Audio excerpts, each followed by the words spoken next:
Welcome back. You're watching France 24. Coming up in Equatorial Guinea, Pope Leo's sermons against inequality.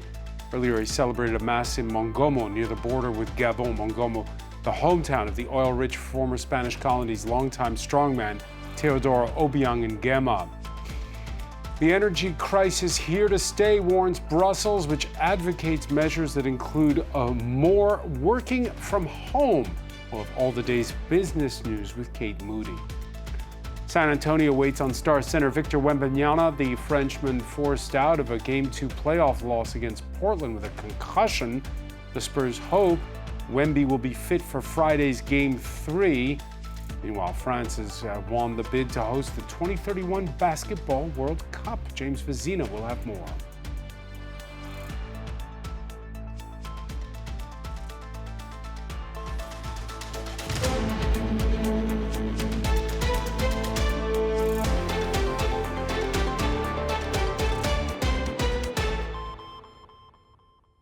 Final leg of the Pope's four-nation tour of Africa in Equatorial Guinea.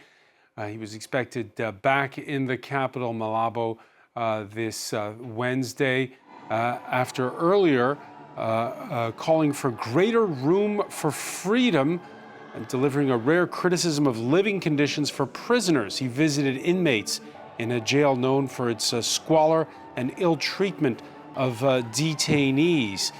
Pope Leo also celebrated Mass earlier this morning in Mongomo. Some 100,000 followers in that city near the border with Gabon. Mongomo, which is the hometown of the oil-rich former Spanish colony's longtime strongman, Teodoro Obiang Nguema. Well, for more, let's cross now to Washington. And we can speak with human rights activist Tutu Alicante. Thank you for being with us here on France 24. It's my pleasure. Thank you for having me. First papal visit in 44 years to your native country, Equatorial Guinea, and it's still the same leader. First of all, your thoughts on that? Well, one of the things that people should understand clearly, is that Obiang longevity should be understood in a context. We are looking at one of the most kleptocratic, one of the most authoritarian nations in Africa. So his staying in power for this long does not mean that he has been democratic or that he's legitimate. It only means that he has been able to completely capture all the institutions of the state and stay ensconced in power during that long period. And so this visit, what's the significance for you personally? Well, one of the things we have to understand that the Pope is a moral authority globally, right? And I initially opposed this visit.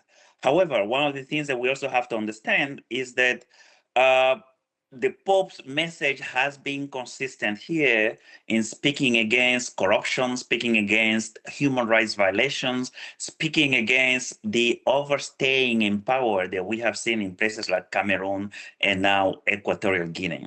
So there is a huge risk when a Pope goes to a place like Equatorial Guinea. And the risk is it could be whitewashed. That visit could be used by the regime to legitimize their hold in power. However, one of the things that we have to achieve here, both as media and as activists, is to ensure that the message, not the imagery, becomes what is talked about, the message that the Pope has delivered.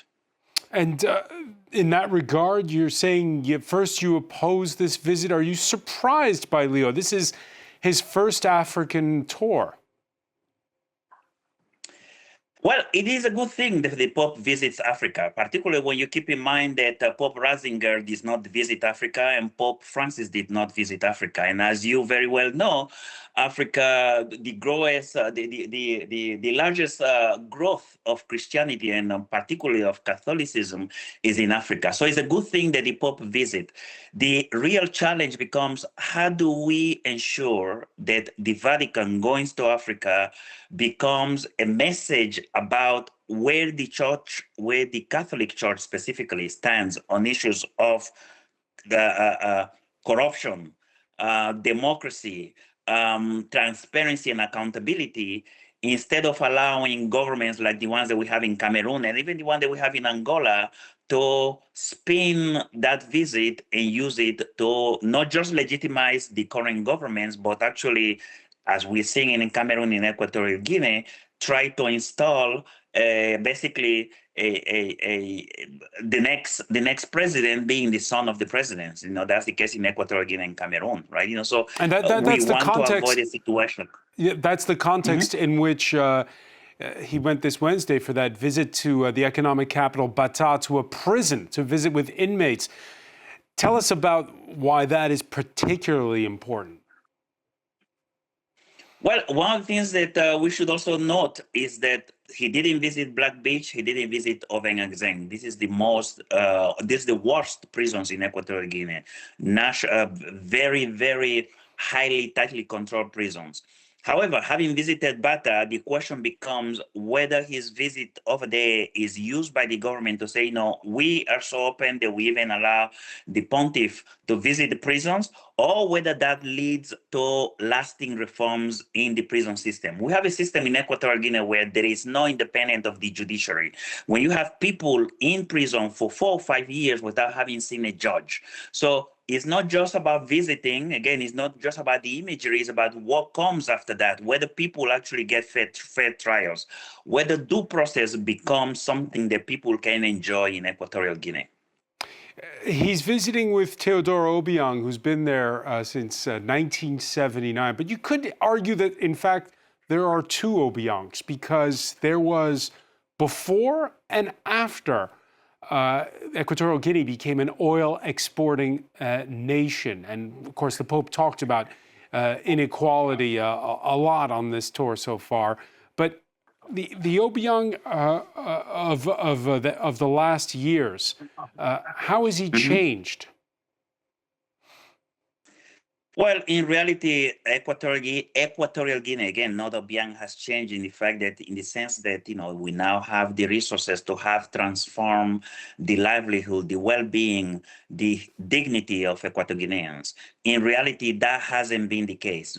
Poverty in Equatorial Guinea today is worse than 10, 20, even 30 years ago, right? And I'm talking about how human beings are impacted by the terrible economic policies that this government has put in place. So the question is not how long has Obiang been there, because Obiang himself has been mostly an agent of dictatorship and kleptocracy, but rather on the work conditions has he been able to sustain that presence there. And it has been by silencing opposition, by ensuring that civil society does not get its place at the table, and even by ensuring that the church, the local Catholic Church, becomes an arm of his dictatorship. And the Pope, of course, giving his message in Spanish, since he was before that in Peru for many, many years. Have you had feedback from people back home? Well, my family members who still live in Equatorial Guinea are super happy, right? It's not often that you get a Pope that can come to your country and speak in your language. As Nelson Mandela once said, when someone speaks to you in a foreign language, speaks to your head. When they speak in your own language, it speaks to your heart. So clearly, for the people, this is a message that gets to their heart. And again, what we have to focus on here is, what does the government do with that perfect timing, right? We now have a Pope that have come and spoken to people. Are we going to have a government that is going to prioritize the well-being of the people? Or are we going to go back next week to a situation where the well-being of the people does not matter, and what matters is the government perpetuating itself in power by transferring power from Father Obiang to Son Obiang? Tutu Alicante, I want to thank you so much for joining us from Washington.